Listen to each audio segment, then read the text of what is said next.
போன வாரத்துலங்க ஒரு 4 பேர் தடமாறி போயிட்டாங்க. அவங்க தொலைஞ்சது 4 பேர். ஆனால் நாங்கள் இங்கிருந்து போனது 20 பேர். 20 பேரோட உயிரையுமே பணையை வச்சு தான் நாங்கள் போய் அவங்கள மீட்க முடிஞ்சது. ஒரு சர்ஜரி பண்ணியிருக்காரு. அவருக்கு இங்கிருந்து தான் டியூப்ல தான் எல்லாம் காற்று எல்லாம் போகுது. அப்படி இருக்கிறவர் என்ன பண்ணிட்டாரு, மேலே என்னன்னே தெரியாமல் ஏறி வந்து ஒரு 3வது மலைக்கு பக்கம்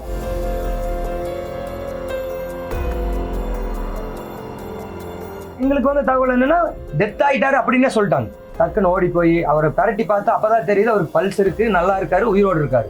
அவர் கிட்டத்தட்ட ஒரு 120 130 கிலோ இருப்பாருங்க. ஏதோ நம்பிக்கையில மேலே ஏறி வந்துட்டாரு. அப்படியே உட்காந்து ஒரு 2 நாளா வந்து ரொம்ப டயர்டாகி ஃபுல் ரத்தம் வந்தி, ஒரு நாள் ஃபுல்லா ரத்தம் வந்தி எடுத்திருக்காரு. யாரும் பார்க்கவும் இல்லை. நாங்கள் அங்கே மேலேயே சொன்னோம், இந்த மாதிரி ஒரு 8 பேர் 10 பேர் வருவோம், பர் ஹெட் வந்து ஒரு 2 ரூபா வரும், உங்களுக்கு ஒரு 8 பேருக்கு இந்த ஒரு அமௌண்ட் வரும் அப்படின்னு சொல்லிட்டு ஒரு 20 ரூபா 25 ரூபா வரும் அப்படின்னு சொல்லியாச்சு. அவங்களும் சரின்ட்டாங்க. கீழே வந்து சேஃபாக அவங்கள வீட்லேயும் விட்டாச்சு. அவங்களும் வந்து அவங்கள கூப்பிட்டு போனதுக்கப்புறம் நாங்கள் கேட்டோம், இந்த மாதிரி என்னங்க கீழே எடுத்துகிட்டு வந்தாச்சு, எல்லாத்துக்கும் ஏதாவது கொடுங்கன்னு. நாங்கள் சொன்னது வந்து 20,000. அவர் கொடுத்தது வந்து 100 ரூபாய்க்கு கொடுத்துட்டு 20 ரூபாய் எடுத்துட்டு மீதி சேஞ்சை கொடுங்க அப்படிங்கிற மாதிரி கேட்டாங்க. அப்படியும் ஒரு சம்பவமெல்லாம் நடந்திருக்கு. அந்த அளவுக்கு ஒரு நாலேஜ் இல்லாத பீப்புளும் இருக்காங்க. ஒவ்வொருத்தருக்கு பார்த்தீங்கன்னா இந்த இடத்துல ரத்தமே ஒரு முன்னாடி போகிறவங்களுக்குலாம் இந்த இடத்துல ரத்தம் ஒழுகும். அப்போ வந்து அதை நம்ம ஒரு பெரிய ஒரு பொருட்படுத்தாமல் நம்ம வந்துதான் ஆகணும்.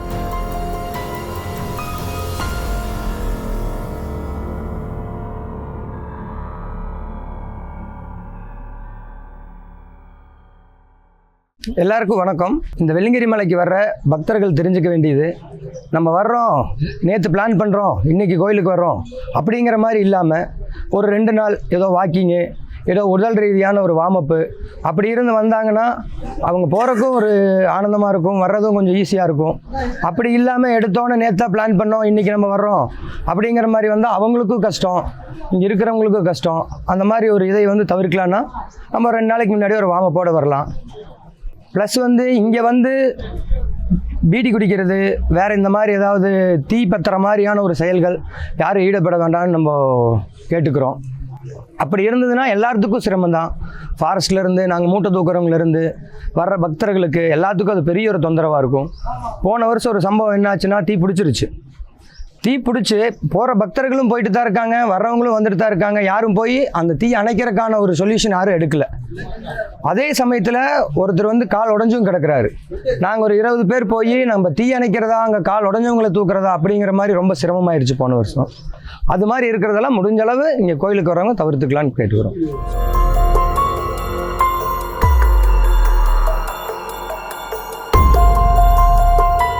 இதுவரை நீங்க நிறைய பேர் ரெஸ்கியூ பண்ணிட்டு வந்திருப்பீங்க. இதுல உங்களுக்கு மறக்க முடியாத அனுபவம் எதுனே? போன வாரத்துலங்க ஒரு 4 பேர் தடமாறி போயிட்டாங்க. எங்கன்னா 5வது மலையிலேருந்து கீழே தடம்னு நினச்சி இறங்கிட்டாங்க. ஆனால் அப்படியெல்லாம் ஃபஸ்ட்டு வந்து நம்ம வெள்ளிங்கிரி ஆண்டவன் கோயிலில் படிவாசல்லேருந்து கிரிமலை வரைக்கும் ஒரே தடம் தான். கீழே எங்கே பார்த்தீங்கன்னாலும் உங்களுக்கு மாட்டு வழியோ குறுக்கு வழியோ அப்படி எதுவுமே கிடையாது. ஃபர்ஸ்ட் ஆஃப் ஆல் குறுக்கு வழின்னு எதுவுமே கிடையாது நம்ம மலையில். நீங்கள் எந்த தடத்தில் போகிறீங்களோ அதே தடத்தில் தான் வரணும். இது தெரியாமல் ஒரு 4 பசங்க வந்து சும்மா கேர்லெஸ்ஸாக இறங்கிட்டாங்க. இறங்குனது அவங்களுக்கு மட்டும் பிரச்சனை இல்லை. ஃபஸ்ட்டு அவங்க இறங்கி ஏதோ டவர் இருந்த ஒரு பட்சத்துக்கு வந்து 100க்கு கூப்பிட்டாங்க. 100 வந்து 108க்கு கூப்பிட்டு 108 வந்து நம்ம ஆஃபீஸுக்கு ஃபோன் வந்து, 2வது எங்களுக்கு தகவல் வந்து நாங்கள் அவங்க எங்கே தொலைஞ்சாங்கன்னு கண்டுபிடிக்கிறக்கே எங்களுக்கு வந்து ரொம்ப சிரமமாக போச்சு. அவங்க தொலைஞ்சது 4 பேர். ஆனால் நாங்கள் இங்கிருந்து போனது 20 பேர். 20 பேரோட உயிரையுமே பணையை வச்சு தான் நாங்கள் போய் அவங்கள மீட்க முடிஞ்சது. அப்போவுமே வந்து அது ஒரு நைட்டுங்கிறங்காட்டி நாங்கள் 20 பேர்த்துலேயே 2 பேர் தான் போய் அவங்க இருக்கிற இடத்தையே ரீச் பண்ண முடிஞ்சுங்க.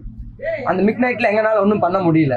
அப்புறம் காலையில் விடிஞ்சோன்னு அங்கே போய் பார்த்து அவங்கள பார்த்தா இன்னும் பரிதாபமாக இருக்குது. தண்ணி இல்லை, சாப்பாடு இல்லை, ரொம்ப கஷ்டமாக ரொம்ப ஒரு கிரிட்டிக்கலான இடத்துல அவங்க இருக்காங்க. நாங்கள் அவங்கள போய் ரீச் ஆகி அவங்கள பிடிக்கிறக்கே நாங்களும் ரொம்ப கஷ்டமாயிட்டோம். இங்கே கூட வந்தவங்கள 2 பேர் கீழே உருண்டு, 2வது அவங்கள காப்பாற்றி போனவங்களை காப்பாற்றுறதா, நாங்கள் எங்களை காப்பாற்றிக்கிறதா, இவ்வளோ சிரமமாயிருச்சு. இதனால் மெயின் வந்து தடத்தை விட்டு மாறி யாரும் போகக்கூடாது. இல்லைங்க சார், இந்த மாதிரி ஒவ்வொரு டைமும் நம்மளுக்கு அனுபவங்கள் அதிகமாக கிடச்சிக்கிட்டு தான் இருக்குது. இது முன்னால் வந்து இப்போ வரைக்கும் நாங்கள் வந்து கொஞ்சம் கம்மி பண்ணுற பார்த்துருக்கோம். அதிகமாக ஃபஸ்ட்டு வந்து மரணங்கள் ஜாஸ்தி ஆகிட்டு இருந்தது, கூட்டங்கள் கம்மியாக இருந்தது. இப்போ இந்த யூடியூப் சேனல்ஸ் எல்லாம் வந்து அதிகமான இந்த சமதளத்தை காமிச்சு அவங்களுக்கு உடனே இது பண்ணுறங்காட்டி அவங்களோட உடல் ரீதியாக என்னன்னு தெரியாமல் சமதளத்தை பார்த்து வந்துடுறாங்க. வந்தாலுமே அவங்களுக்கு வந்து அது தெரியாமல் வந்து ஸ்பீடு பண்ணி போகிறங்காட்டி இந்த பிரச்சனைகள் நடக்கிறங்காட்டி இந்த மாதிரி சில பிரச்சனைகளை நாங்கள் தவிர்க்கிறதுக்காக ஆள்கள் கொஞ்சம் ஜாஸ்தியாகி இப்போ வந்து கொஞ்சம் எக்ஸ்ட்ரா வந்து நாங்கள் இது பண்ணிட்டு இருக்கோம். போன வருஷம் ஒரு சம்பவம் என்னன்னு பார்த்தீங்கன்னா, ஒரு அண்ணா வந்து மிஸ்ஸிங். ஒரு 50-55 வயசு இருப்பார். கொஞ்சம் ஒரு மனநிலை சரியில்லாதவர். ஆனால் அவர் வந்து அவங்க வீட்டில் சொன்னது என்னென்னா, சாஃப்ட்வேரில் வேலை செய்கிறாங்க அந்த மாதிரிலாம் சொன்னாங்க. சரி அப்படின்னு சொல்லி அவங்களும் ஃபோட்டோ காமிச்சாங்க. காமிச்சு இவர் தான் அவங்க ஒய்ஃப் தான் வந்திருந்தாங்க. வந்து போய் தொலாதி கொண்டு கூட்டிகிட்டு வாங்க அப்படின்னாங்க. நாங்களும் போனோம். ஒரு 4வது மலையில் அவர் இருந்தார். இருந்து நாங்கள் கூப்பிட்டு வரையிலே இடையில என்ன பண்ணிட்டார், 2வது திருப்பி மேலே ஏறக்க ஆரம்பிச்சிட்டார். அவர் ஏறுறமா இறங்குறமா அந்த மாதிரி ஒரு மலைநிலையில் இருந்தார். சரி 2வது கூப்பிட்டு நாங்கள் கீழே இன்ஃபார்ம் பண்ணி, நாங்கள் 2 பேர் போனவங்க அவர் மேனேஜே பண்ண முடியல. அவரால் நடக்கவும் முடியல. ஒரு 3-4 டைம் வாந்தி எடுத்துட்டாரு. சரி அப்படின்னு சொல்லி ஸ்ட்ரெச்சர் வர சொல்லி ஸ்ட்ரெச்சரில் உட்கார வச்சு நாங்கள் கீழே அவங்க ஒய்ஃப்கிட்ட இன்ஃபார்ம் பண்ணிவிட்டு நாங்கள் கீழே கூப்பிட்டு வந்தோம்.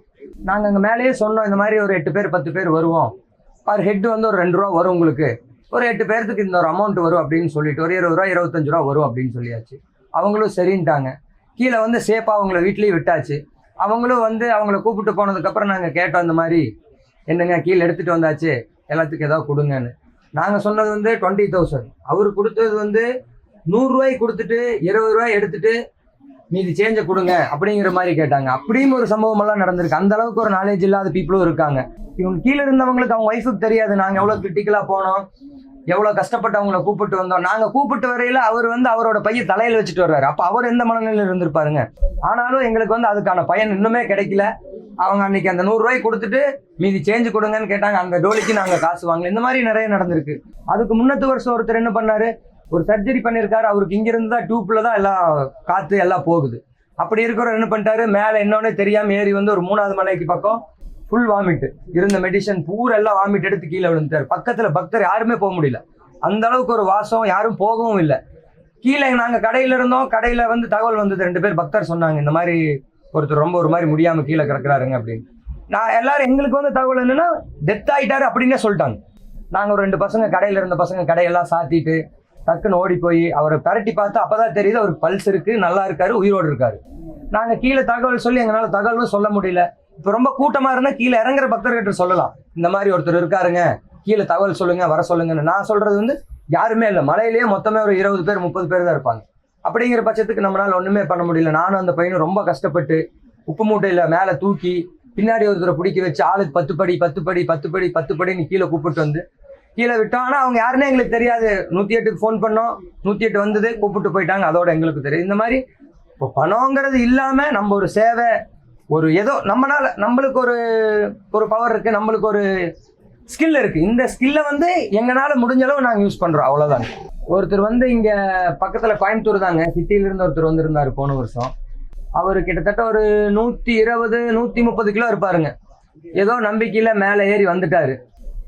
ஏறி வந்து நம்ம இந்த அர்ஜுனகுன்றுங்கிற பாறைக்கு அடுத்ததுல வந்து 2 நாளாக வந்து கூட யாரும் வரல, இவர் மட்டும் தனியாக வந்திருக்காரு சோலோவா. சாப்பாடும் இல்லை. அப்படியே உட்காந்து ஒரு 2 நாளாக வந்து ரொம்ப டயர்டாகி ஃபுல் ரத்த வாந்தி, ஒரு நாள் ஃபுல்லாக ரத்த வாந்தி எடுத்திருக்காரு. யாரும் பார்க்கவும் இல்லை. ரொம்ப கஷ்டப்பட்டு ரொம்ப சிரமப்பட்டு அங்கே இருந்து அப்புறம் கீழே வந்தவங்ககிட்ட தகவல் சொல்லி எங்களுக்கு தகவல் வந்து நாங்கள் போனோம். நாங்கள் போகும்போது அவர் இவ்வளோ வெயிட் இருப்பார் அப்படிங்கலாம் தெரியாது. ஒருத்தர் இருக்காரு அப்படிங்கிற ஒரு பட்சத்துக்கு போனோம். நாங்கள் போனது ஒரு 8-9 பேர் போனோம். 9 பேரும் அவர் வந்து அவ்வளோ சீக்கிரமாக தூக்கி அவரை வச்சு கொண்டே வர முடியல எங்களால், அவ்வளோ வெயிட்டு. ஒவ்வொருத்தருக்கு பார்த்தீங்கன்னா இந்த இடத்துல ரத்தமே வரும். முன்னாடி போகிறவங்களுக்குலாம் இந்த இடத்துல ரத்தம் ஒழுகும். அப்போ வந்து அதை நம்ம ஒரு பெரிய ஒரு பொருட்படுத்தாமல் நம்ம வந்துதான் ஆகணும். ரொம்ப கஷ்டப்பட்டு கொண்டு வந்தோம். போன வருஷம் வந்துட்டார். அவரே வந்து இந்த வருஷம் மேலே போயிட்டாரு. அதே மாதிரி சாமி கும்பிட்டாரு. ரிட்டர்ன் வரையில் போன வருஷம் வந்ததோடவே கொஞ்சம் கீழே வந்துட்டாரு. எங்களுக்கு வந்து தகவல் வந்தது வேற பேர் சொல்லிட்டாங்க. சரி நாங்களும் போய் 2வது கூப்பிட்றதுக்கு போனோம். 2வது போனோம். அப்புறம் பார்த்தா தெரியுது போன வருஷம் வந்தவரே தான். போன வருஷம் நாங்கள் ஒரு 5வது மலையில் பார்த்தோம்னா இப்போ இந்த வருஷம் ஒரு 3வது மலை வரைக்கும் வந்துட்டாரு. பரவாயில்ல தான். அதிலிருந்து அப்படியே அவரே நடந்த 1வது மலை வந்து அப்புறம் அங்கிருந்து நாங்கள் வந்து இப்போ இந்த வருஷமும் கூப்பிட்டு வந்தோம். இந்த வருஷம் கொஞ்சம் முன்னாடி வந்துட்டாரு. அப்படியே நாங்களும் ரஷ்யூ பண்ணி கூப்பிட்டு வந்துட்டோம். உங்க டீம்ல இருந்து நீங்க எத்தனை பேர் இருக்கீங்க? நம்ம டீம்ல ஒரு 20-25 பேத்துக்கு மேல இருக்குங்க. நிறைய பேருக்கு தெரியாது இந்த மாதிரி வெள்ளியங்கிரி மலையில இந்த மாதிரி வந்து ரெஸ்கியூ பண்றதுக்கு ஒரு டீம் இருக்காங்க. அவங்க வந்து எல்லாமே பார்த்துக்குவாங்க. ஏதாவது ஒரு அவசரம் உதவினா டக்குன்னு பார்ப்பாங்க அப்படின்றது நிறைய மக்களுக்கு தெரியாது. அவங்களுக்குலாம் நீங்க என்ன சொல்ல வர்றீங்க? முதல்லலாம் எப்படின்னா 10 பேர் 20 பேர்னு மலையில் வரும்போது இழப்பு நடந்ததுன்னு நாங்கள் வந்து 10-25 பேர் இது ஒரு குழுவாக ஒரு டீமாக செஞ்சுட்டு இருக்கிறோம். இப்போ அவங்கள முடியாதவங்கள இறக்குறது பிடிக்கிறதுன்னு எல்லாமே வந்து சேவை மாதிரி பண்ணிகிட்டு இருக்கிறோம். நான் வந்து வேறு பக்தர்கள் என்ன சொல்கிறேன்னா, நீங்கள் தைரியமாக நம்பி வரலாம், எதாக இருந்தாலும் நாங்கள் இருக்கிறோம். இங்கே வந்து இப்போதைக்கு வந்து எங்களால் வந்து இங்கே இழப்பு வந்து குறைக்க முடியுது. இங்கே இதனால் இந்த மாதிரி சேவையாக பண்ணதுனால திடீர்னு போகிறப்ப உடம்பு சரியில்லைன்னு ஃபோன் பண்ணுறாங்க, டக்குன்னு நாங்கள் போகிறோம் ரிசீவ் பண்ணுறதுனால இழப்புங்க நமக்கு கம்மி பண்ண முடியுது. அதனால் யாருக்கும் உடல்நிலை ஜாஸ்தி பாதிக்காமல் நாங்கள் எங்களால் இறக்க முடியுது. அதுதான் வந்து எல்லாத்துக்குமே நாங்கள் இதில் தயாராக இருக்கிறோம். அது வந்து இனியும் நாங்கள் இருப்போம். நாங்கள் ஒரு டீமாகவே இங்கே இருக்கோம். எல்லாரும் நம்பி வரலாம் எங்களை. இங்க வெள்ளியங்கிரி மலையில நிறைய வந்து மர்மங்கள் இருக்கு, அமானுஷ்ய சக்தி எல்லாம் இருக்குன்னு சொல்றாங்க. அதெல்லாம் உண்மையா? இல்லைங்க, அதில் வதந்தி எல்லாமே வந்து ஒவ்வொருத்தர சொல்கிறாங்க, வதந்தி தான் கழட்டிட்டு இருக்காங்க. அதாவது உடம்பு சரியில்லாமல் இப்போ 10 பேர் போகிறோம், உடம்பு சரியில்லாமல் ஒருத்தருக்கு இழப்பாகுது இல்லாட்டி முடியாமல் உட்காருறதுங்கும்போது அவ்வளோதான். அதுக்கு மேலே இது இங்கே எதுவுமே கிடையாது. நாங்க அனுபவத்துல சொல்றது சேனல் பப்ளிசிட்டிக்கு வேண்டி நிறைய பேர் நிறைய விஷயத்த பகிர்ந்துக்கிறாங்க. அது தவறான விஷயங்கள் யாரையும் போய் சேரக்கூடியதுன்னு தான் நீங்க வந்து இப்ப நாங்க அனுபவத்தால இருக்கிற ஆளுகிட்ட நீங்க பேட்டி எடுத்ததுல நாங்க உண்மையான விஷயம் என்னன்னா, இதுல வந்து அமானுஷ்யம் கிடையாது, ஒன்றும் கிடையாது. அவங்களோட உடல் ரீதியாகத்தான் இந்த விஷயங்கள் நடக்குது. சொன்ன மாதிரி அவங்கவுங்க சேஃப்டியா போயிட்டு வர்றது எல்லாத்துக்கும் தேவையான விஷயமா இருக்கு. பாக்கி எங்களுக்கு அவங்களுக்கு முடியாத காரணத்துல நாங்க இங்க ஆளுங்க இருக்கோங்கிறதுக்கும் நாங்க இருக்கிறோம், தைரியமா இருக்கு. தைரியமா இருங்க. விபத்து அப்படிங்கிறது தவிர்க்க முடியாது. விபத்து ஏற்படுறதுதான். சப்போஸ் அப்படி நடந்தா அதைய ரெஸ்கியூ பண்றக்கோ அதுல ஏதாவது மீட்டெடுக்கிறக்கோ தான் நாங்க இத்தனை பேர் இருக்கோம். அதே மாதிரி பக்தர்கள் நீங்க வர்றவங்களும் இந்த 7வது மலை 6வது மலை இதுல ஓடுறத முற்றிலும் தவிர்த்துடணும். மெயின் ஓடக்கூடாது, கூட ஒரு சப்போர்ட்டோட மெதுவாக தான் நடந்து வரும். நேத்து பாக்கியில 2 பல்ட்டி அடிக்கிறார் ஒருத்தர். ஃபர்ஸ்ட் ஒருக்க ஒரு பல்ட்டி அடிச்சு 2வது ஓடி வந்து 2வது அடிக்கிறார், மறுபடியும் ஓட்டிட்டு தான் இருக்காரு. இந்த மாதிரி நடக்கிறனாலையும் விபத்துகள் ஏற்படுது. எதிர்வராம நடக்கிற விபத்துகள் நம்மளோட கவனக்குறைவுனால நம்மளோட அவசரத்தினால அதுவும் அப்படியும் ஜாஸ்தியா நடக்குதுங்க. அதையும் தவிர்க்கணும்னா மெயின் பக்தர்கள் மெதுவா கீழ இருந்து மேல வரைக்கும் டெட் ஸ்லோவா நான் ஸ்டாப்பா போயிட்டு மெதுவா ஸ்லோவாவே இறங்கினாலே முக்காவாசி விபத்துகளை நம்மள குறைக்கிற மாதிரி பார்த்துக்கலாம். இங்க வெள்ளியங்கிரி மலையில வந்து மருத்துவ வசதிகள் அந்த அளவுக்கு இருக்கு. மருத்துவ வசதிகள் வந்து முன்னால ரொம்ப கம்மியா இருந்தது, இப்போ 1-2 இடத்துல இருக்கு. எங்களோட ஒரு ரிக்வெஸ்ட் என்னன்னா, இன்னும் ஒரு சில மலைகள்ல ஒரு டஃப்பான இடத்துல இவங்க கொஞ்சம் அந்த இது வச்சிருந்தாங்க, கொஞ்சம் இன்னும் நல்லா இருக்கும். ஆக்சிஜன் கொஞ்சம் தேவைப்படுது. கண்டிப்பா ஆக்சிஜன் மெடிசன்ஸ் எல்லாம் கொஞ்சம் அதிகப்படுத்தினா கொஞ்சம் நல்லா இருக்கும். கரெக்டா இங்கிருந்து ஃபர்ஸ்ட் மலை ஏறும்போது உங்களுக்கு அதிகபட்சமான ஆக்சிஜன் தேவையில்லாட்டி பக்கத்துல போயிடலாங்க. இந்த 3வதுலேருந்து 4வது கடக்கும்போது கொஞ்சம் அந்த இடத்துல அதிகமாக தேவைப்படுது. இது எல்லாத்துக்குமே தேவைப்படுறதில்ல. சுகர் பேஷண்ட்டு உடம்பு ரீதியாக சில பேர் தெரியாமல் ஏறிடுறாங்க. அது நம்ம என்னதான் சொன்னாலும் கீழே அலௌன்ஸ் பண்ணாலும் சில பேர் அதையும் மீறி ஏறுறாங்க. அதனால இந்த தவறுகள் நடக்குதுங்க. இப்போ இது வந்து மேலே போனதுக்கப்புறம் இந்த தவறுகள் நடக்கும்போது அந்த இடத்துல நம்மளோட இது என்னன்னா, கொஞ்சம் ஆக்சிஜன் இருந்தால் அவங்கள இன்னும் கொஞ்சம் சேவ் பண்ணி மரணங்களை இன்னும் கொஞ்சம் கம்மி பண்ணுறதுக்கு வாய்ப்பு இருக்குங்க. எங்களுக்கு எக்யூப்மெண்ட் வந்து இன்னும் கொஞ்சம் அதிகப்படுத்தினா கொஞ்சம் நல்லா இருக்குங்க. அதுக்கு தகுந்த மாதிரி மலைகளில் சில உதவிகள் வந்து நம்மளுக்கு தேவைப்படுது. அப்போ அதுக்கு தகுந்த மாதிரி கீழே இருக்கிற பொருள்கள் வந்து நாங்கள் கொஞ்சம் அதிகப்படுத்தி எங்கள் கூட இருக்கிற ஆளுகளை நாங்கள் கொஞ்சம் அதிகப்படுத்தி வச்சுருக்கோம். பொருள்கள் மட்டும் கொஞ்சம் நாங்கள் ஜாஸ்தி படுத்தலான்ட்டு இந்த வருஷம் சிந்தனை பண்ணியிருக்கோங்க. இது வரைக்கும் பண்ணிட்டு தான் இருக்கோம். இப்போ மலையேற வர்ற பக்தர்களுக்கு என்ன மாதிரி அறிவுரைகள்லாம் சொல்றீங்க? மேக்சிமம் போகிறவங்க வந்து தேவையான வாட்டர் வச்சுக்கணும். அவங்களுக்கு தேவையான உடம்பு ரீதியாக குளிர் தாக்காத அளவுக்கு நைட் நேரம் ஏறுறவங்க கொஞ்சம் அவங்களுக்கு உண்டான திங்ஸுகளை வச்சுக்கணுங்க. அது இல்லாமல் போகிறவங்க வேஸ்டேஜ் கவர் அது இதுன்னு அங்கே எங்கேன்னு போடாமல் தீப்பெட்டி பீடி சிகரெட்டு தேவையான அந்த போதைப் பொருள் இல்லாமல் அதிகபட்சம் ஏற வேண்டியது இருக்குது. இங்கே வெள்ளியங்கிரி மலைக்கு வர பக்தர்களுக்கு என்னென்ன அடிப்படை வசதிகள் இருக்கு, என்னென்ன தேவைப்படுது? அடிப்படை வசதினா இப்போ வந்து இவங்களுக்கு நாங்கள் சொன்ன மாதிரி மேலே ஏறுறவங்களுக்கு இந்த வசதி இருக்குது. கீழே வந்து ஒரு சில விஷயங்கள் நடக்குது. அது வந்து ஒரு அடிப்படையான விஷயமா அதை வந்து ஒரு லைனாக கொண்டு வந்து கோர்வையாக கொண்டு வரணும்னா இங்கே வந்து பார்க்கிங் தேவைப்படுதுங்க. முடிஞ்ச வரைக்கும் அவங்களோட திங்ஸுக்கெல்லாம் வைக்கிற அளவுக்கு சேஃப்டியில் இன்னும் கொஞ்சம் பாதுகாப்பு அதிகரிப்பு பண்ணுங்க. மலை ஏறிட்டு வந்து அவங்க இருக்கிறதுல ரொம்ப டயர்டில் தான் வந்து படுக்கிறாங்க. அவங்களோட திங்ஸுகளை வந்து யதார்த்தமாக அங்கங்கே வச்சுட்டு அப்படியே படுத்துக்கிறாங்க. இதை பல பேர் யூஸ் பண்ணி அந்த மாதிரி சில தவறுகள் நடக்குது. லேடிஸுகளை ஒரு சேஃப் இல்லாமல் நம்ம அதிகபட்சமாக இங்கே வந்து எல்லா விஷயத்தையும் அவங்க ஓப்பனாக வந்து வீட்டில் நம்ம ஒரு சேஃபாக தூங்குற மாதிரி இங்கே வந்து அதிகமாக அவங்க தூங்குறது இல்லை. ஏன்னா அந்த மாதிரி சில விஷயத்த அவங்களுக்கு செட்டு மாதிரி கொஞ்சம் இது பண்ணி லேடிஸுக்கான ஒரு சேஃபை கொடுத்தாங்கன்னா இன்னும் கொஞ்சம் பிரச்சனைகள் வந்து கொஞ்சம் கம்மியாகும்.